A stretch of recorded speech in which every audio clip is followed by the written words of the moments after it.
Je príjemne teplo a my sme sa rozhodli zistiť, či je voda na Záhorí čistá. A veru je, minimálne v tejto rieke. Ako to s takou istotou vieme? Po dlhých rokoch sa tu začal vyskytovať istý druh zvieraťa. Jedná sa o raka potočného, takže zahájme pátranie.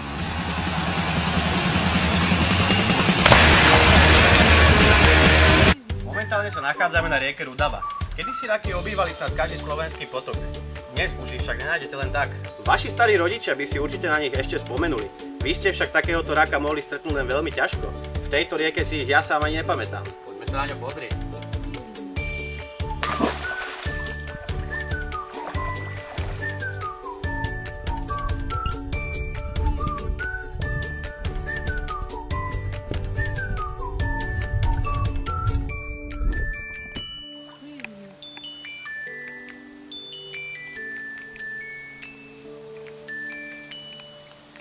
Náš prvý dnešný úlovok.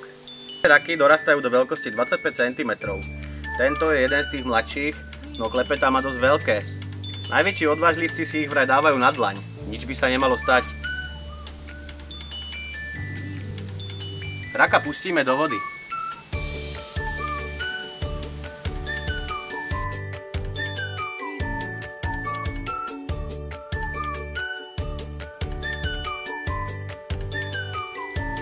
Za posledných 20 minút sme tu našli asi 10 rakov. Ak ste však gurmán, raky nechytajte a nevárte. Dostanete ich kúpiť naložené napríklad v kôprovej omáčke, či vám ich radi uvaria na radšej farme, ktorá je blízko Prievidze.